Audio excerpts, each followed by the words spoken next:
Genomic sequencing gives you the variants that drive a person's individual cancer.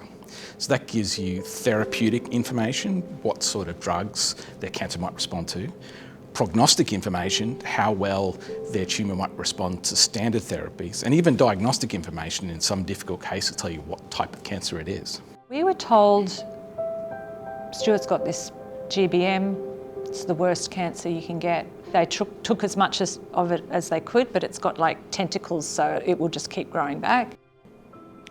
I thought I had COVID at first because I was getting headaches and intermittent vomiting and stuff. We were living on the Sunshine Coast with the three girls, and our eldest daughter Madeline, who was 9, became unwell with brain and spinal cancer. I was working, happy, stable family, didn't really know anything was wrong. Married, 2 kids.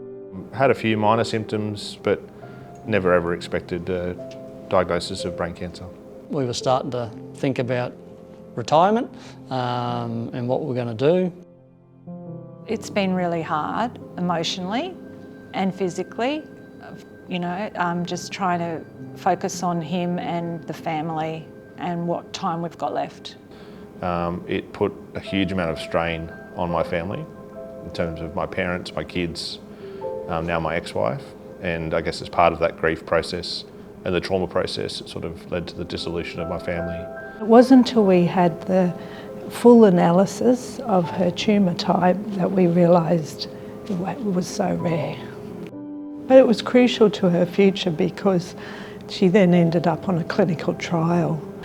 She wouldn't have been eligible without that analysis. It did extend her life going on a clinical trial. So I had only just finished talking to my parents about the 5 to 6 month diagnosis and prognosis, and it was a radiation oncologist that came in and said it was good news that they'd had some genomics back, and it was expected from the genomics to respond well to the chemotherapy and radiation. So at that point they upgraded my prognosis to more like 6 to 10 years. We didn't actually know that we hadn't done genomic sequencing because we really didn't know enough about it. After the second tumour, that was when we were offered it. And so they sent the tissue for genomic sequencing, and it came back that he had a mutation.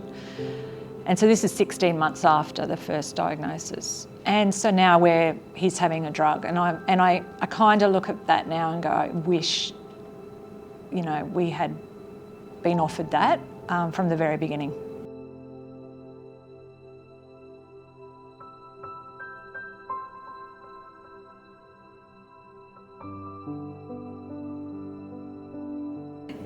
So we should be offering upfront genomic sequencing to all of our young patients with cancer to provide them with the best treatment that we have available today, and to be able to link them with all the treatments that are available to them and provide that additional insight to what their cancer, how it may behave, and what we can offer them in the future.